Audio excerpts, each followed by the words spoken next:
Hi friends, నా పేరు ప్రభాకర్. మీరు చూస్తున్నారు పిఆర్ టెక్ తెలుగు. ఫ్రెండ్స్, ఈరోజు వీడియోలో నేను మీకు ఏంటంటే మీ ఓటర్ ఐడి కార్డులోని పేరుని ఎలా మార్చుకోవాలనేది ఈ వీడియోలో ఎక్స్ప్లెయిన్ చేస్తాను. దానికంటే ముందు ఫస్ట్ టైం మీరు మన ఛానల్ చూస్తున్నట్టయితే మన ఛానల్ని సబ్స్క్రైబ్ చేసుకోండి. ఫ్రెండ్స్, మీరు మన ఛానల్ని సబ్స్క్రైబ్ చేయడం ద్వారా ఎప్పటికప్పుడు నేను పెట్టే కొత్త వీడియోస్ అన్నీ మీరు నోటిఫికేషన్ రూపంలో పొందగలుగుతారు. ఫ్రెండ్స్, నేను ఈ మధ్యన చాలా మీ సేవల దగ్గర చూశాను. ఓటర్ ఐడి కార్డుకి సంబంధించి చాలామంది ఎక్కడైతే మీ సేవలు ఉన్నాయో అక్కడికి వెళ్ళేసి నేమ్ చేంజ్ చేసుకోవాలని చాలామందిని చూశాను నేను. సో వీళ్ళందరూ ఏంటి అంటే వాళ్ళని నేను అడిగితే వాళ్ళు ఇచ్చిన ఆన్సర్ ఏంటంటే, సో మీ సేవలో దీన్ని చేంజ్ చేస్తారు అని చాలామంది చెప్పడం జరిగింది. కానీ మీ సేవలోనే కాదు, మీరు కూడా మీ మొబైల్లో పేరు అనేది మార్చుకోవచ్చు. చాలా ఈజీగా మార్చుకోవచ్చు. దానికోసం వీడియోని స్కిప్ చేయకుండా చూడండి, మీకు అర్థమవుతుంది. ఫ్రెండ్స్, నాదొక రిక్వెస్ట్ ఏంటంటే వీడియోని చూసిన వాళ్ళు ప్రతి ఒక్కళ్ళు కూడా షేర్ చేయండి. ఎందుకంటే అందరికీ ఈ వీడియో అనేది ఉపయోగపడుతుంది కాబట్టి. సో ఇక చూడండి ఫ్రెండ్స్, మనకి ప్లేస్టోర్లో వాటర్ హెల్ప్ లైన్ అనే యాప్ అయితే మనకి ప్లేస్టోర్లో అవైలబుల్లో ఉంది. సో మీరు అక్కడ నుంచి అయితే డౌన్లోడ్ అయితే చేసుకోవచ్చు. ఇప్పుడు లేటెస్ట్ వెర్షన్ కూడా మనకు ప్లే స్టోర్లో రావడం జరిగింది యాప్. సో దాన్ని అయితే మీరు డౌన్లోడ్ చేసేసుకోండి. డౌన్లోడ్ చేసేసుకొని మీరు రిజిస్టర్ చేసుకోండి. రిజిస్టర్ చేసి ఓపెన్ చేయండి. ఓపెన్ చేసిన తర్వాత ఈ విధంగా మీకు ఓపెన్ అవుతుంది. సో చూడండి ఫ్రెండ్స్, ఇలా ఓపెన్ అయిన తర్వాత మీకు ఇక్కడ చాలా ఆప్షన్స్ వస్తాయి. దాంట్లో చూడండి, ఇక్కడ మీకు ఓటర్ రిజిస్ట్రేషన్ అని కనిపిస్తుంది చూసారా, దాని మీద ప్రెస్ చేయండి. దాని మీద ప్రెస్ చేశాక ఈ విధంగా ఇంకొక పేజీ అనేది మీకు ఓపెన్ అవుతుంది. సో దీంట్లో ఫామ్ 18 కరెక్షన్ ఆఫ్ ఎంట్రీస్ అని కనిపిస్తుంది చూసారా, కింద మూడోది, దాని మీద ప్రెస్ చేయండి. దాని మీద ప్రెస్ చేశాక ఈ విధంగా ఒక పేజీ ఓపెన్ అవుతుంది. కింద లెట్ స్టార్ట్ అని కనిపిస్తుంది. సో లెట్ స్టార్ట్ మీద ప్రెస్ చేయండి. ప్రెస్ చేసుకున్న తర్వాత ఈ విధంగా ఒక పేజీ ఓపెన్ అవుతుంది. ఈ పేజీలో ఎస్ నో అంటే I have voter ID number, I don't have voter ID number. అయితే I have voter ID number అనేదాన్ని ఎస్ అనేది సెలెక్ట్ చేయాలి. ఎందుకంటే మన దగ్గర ఆల్రెడీ ఓటర్ ఐడి ఉంది కాబట్టి సో ఎస్ సెలెక్ట్ చేయాలి. ఎస్ సెలెక్ట్ చేసుకున్న తర్వాత ఇక్కడ నెక్స్ట్ కనిపిస్తుంది కదా, నెక్స్ట్ మీద ప్రెస్ చేయండి. నెక్స్ట్ మీద ప్రెస్ చేసేసుకున్న తర్వాత ఈ విధంగా ఒక పేజీ ఓపెన్ అవుతుంది. ఈ పేజీలో మీ ఓటర్ ఐడి నెంబర్ని ఇక్కడ ఎంటర్ చేసి మీ స్టేట్ ఏది అనేది మీ స్టేట్ సెలెక్ట్ చేసుకొని ఫిచ్ డీటెయిల్స్ మీద ప్రెస్ చేయండి. ఫిచ్ డీటెయిల్స్ మీద ప్రెస్ చేసేసుకున్న తర్వాత we have found this record for ever enter voter ID అంటే please click on proceed button. మీరు ఏదైతే ఓటర్ ఐడి ఎంటర్ చేశారో దానికి సంబంధించిన డేటా అనేది ఇక్కడ మనకి ఫౌండ్ అయింది. సో ప్రొసీడ్ మీద ప్రెస్ చేయండి అంటుంది. ఇక్కడ చూడండి ప్రొసీడ్ అని కనిపిస్తుంది చూసారా, దాని మీద ప్రెస్ చేయండి. ప్రొసీడ్ మీద ప్రెస్ చేసుకున్న తర్వాత ఈ విధంగా మీకు ఒక పేజీ ఓపెన్ అవుతుంది.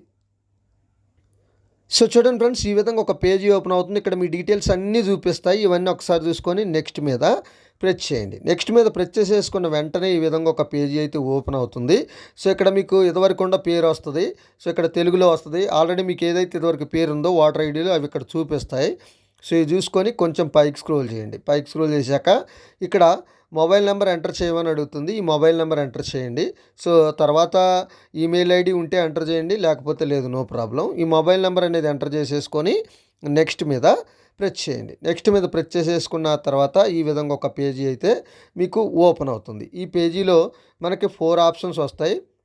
దాంట్లో మీరు సెకండ్ ఆప్షన్ అనేది సెలెక్ట్ చేసుకోండి. కరెక్షన్ ఆఫ్ ఎంట్రీస్ అనేది సెలెక్ట్ చేసుకోండి. సెలెక్ట్ చేసుకొని నెక్స్ట్ మీద ప్రెస్ చేయండి. నెక్స్ట్ మీద ప్రెస్ చేసేసుకున్న తర్వాత సో చూడండి ఫ్రెండ్స్, మీరు నెక్స్ట్ మీద ప్రెస్ చేసేసుకున్న తర్వాత ఈ విధంగా ఇంకొక పేజీ అయితే మీకు ఓపెన్ అవుతుంది. సో ఇక్కడ మీకు చాలా ఆప్షన్స్ వస్తాయి. దాంట్లో మనం నేమ్ ఒకటే చేంజ్ చేస్తున్నాం కాబట్టి నేమ్కి ఆపోజిట్లో ఇక్కడ చెక్ బాక్స్ కనిపిస్తుంది కదా, అక్కడ టిక్ పెట్టేసేయండి. టిక్ పెట్టేసేసుకొని నెక్స్ట్ మీద ప్రెస్ చేయండి. నెక్స్ట్ మీద ప్రెస్ చేసేసుకున్న తర్వాత ఈ విధంగా ఒక పేజీ అయితే మీకు ఓపెన్ అవుతుంది. ఈ పేజీలో చూడండి, మీరు ఇప్పుడు ఏ పేరు ఎంటర్ చేయాలనుకుంటున్నారో మీ పేరుని ఇక్కడ ఎంటర్ చేయండి. ఇక్కడ మీ పేరు ఎంటర్ చేసిన వెంటనే కింద తెలుగులో ఆటోమేటిక్గా వచ్చేస్తుంది. తర్వాత మీ ఇంటి పేరుని ఎంటర్ చేయండి. సో మీ ఇంటి పేరు ఎంటర్ చేసిన వెంటనే ఇక్కడ మనకి తెలుగులో ఆటోమేటిక్ ఇంటి పేరు అనేది వచ్చేస్తుంది. అంటే మీరు ఇప్పుడు ఏం చేంజ్ చేద్దాం అనుకుంటున్నారు దాన్ని ఇక్కడ ఎంటర్ చేయండి. ఎంటర్ చేసేసుకొని ఇక్కడ చూడండి నేమ్ చేంజ్కి సంబంధించిన ప్రూఫ్ను అప్లోడ్ చేయమని అడుగుతుంది. మినిమం 2 MB అయితే ఉండాలి, లెస్ దెన్ 2 MB ఉండాలి. కింద అప్లోడ్ అని కనిపిస్తుంది చూసారా, అప్లోడ్ మీద ప్రెస్ చేయండి. అప్లోడ్ మీద ప్రెస్ చేసేసుకున్న తర్వాత ఈ విధంగా కెమెరా ఓపెన్ అవుతుంది, గ్యాలరీ ఓపెన్ అవుతుంది. ఒకవేళ మీరు నేమ్ చేంజ్కి సంబంధించిన ప్రూఫ్ ఫోటో తీసుకొని ఆల్రెడీ పెట్టుకొని ఉంటే గ్యాలరీ సెలెక్ట్ చేసుకోండి. గ్యాలరీ సెలెక్ట్ చేసేసుకుంటే మీకు గ్యాలరీలో ఉన్న ఫోటోని సెలెక్ట్ చేసుకోవచ్చు. లేదు డైరెక్ట్గా కెమెరాతో ఫోటో తీసి పెడతాను అనుకుంటే కెమెరా మీద ప్రెస్ చేస్తే కెమెరా ఓపెన్ అవుతుంది. అక్కడ నుంచి డైరెక్ట్ ఫోటో తీసి కూడా పెట్టవచ్చు మీరు. సో చూడండి ఫ్రెండ్స్, మీకు ఏదైతే దాన్ని మీరు సెలెక్ట్ చేసుకోండి. నేనేంటంటే గ్యాలరీ సెలెక్ట్ చేస్తాను. గ్యాలరీ సెలెక్ట్ చేసుకొని గ్యాలరీలో ఒక ఫోటో సెలెక్ట్ చేసుకున్న దాన్ని సెలెక్ట్ చేసేసుకొని సో ఈ విధంగా ఓపెన్ అవుతుంది. ఇలా ఓపెన్ అయిన తర్వాత కింద నెక్స్ట్ అని కనిపిస్తుంది చూసారా, ఇక్కడ మనకు ఫైల్ అనేది అప్లోడ్ అయిపోయింది. సో ఇక్కడ మీకు ఆ ఫైల్ కూడా ఇక్కడ కనిపిస్తుంది.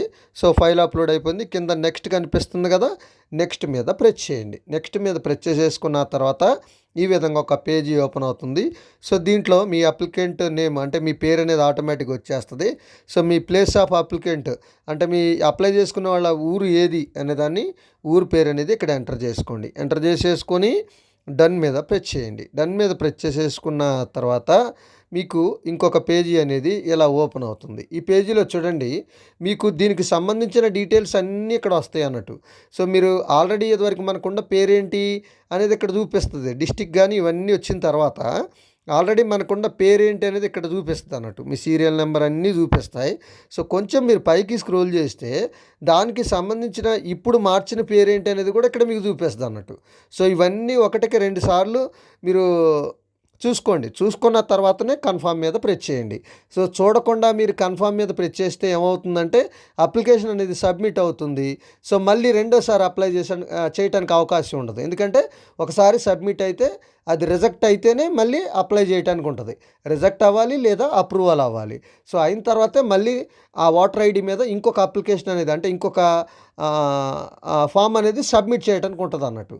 సో మీరు పొరపాటున చేసామని ఇంకొకటి సబ్మిట్ చేయడానికి ఉండదు. ఎందుకంటే ఆల్రెడీ అది చూపిస్తూ ఉంటుంది. ఆల్రెడీ ఒక అప్లికేషన్ పెండింగ్లో ఉందని చూపిస్తూ ఉంటుంది. కాబట్టి మీరు ఒకటికి 2 సార్లు ఇవన్నీ చూసేసుకొని అప్పుడు మీరు కన్ఫర్మ్ మీద ప్రెస్ చేయండి. సో మీరు కన్ఫర్మ్ మీద ప్రెస్ చేశాక సో చూడండి ఫ్రెండ్స్, మీరు కన్ఫర్మ్ మీద ప్రెస్ చేసేసుకున్న తర్వాత మీకు దానికి సంబంధించిన ఒక రిసిప్ట్ అయితే వస్తుంది. ఒక నెంబర్ అయితే రావడం జరుగుతుంది. సో ఆ నెంబర్ని సేవ్ చేసుకొని పెట్టుకోండి. పెట్టేసేసుకుంటే మీకు ఏంటంటే ఫ్యూచర్లో మీరు చేసిన ఏదైతే కరెక్షన్ కోసం అప్లై చేశారో సో దానికి సంబంధించిన అప్లికేషన్ స్టేటస్ అనేది మీరు తెలుసుకోవచ్చు. సో మీకు కనిపించింది. సో అప్రూవల్ అయిందా రిజెక్ట్ అయిందా అనేది మీరు తెలుసుకోవచ్చు.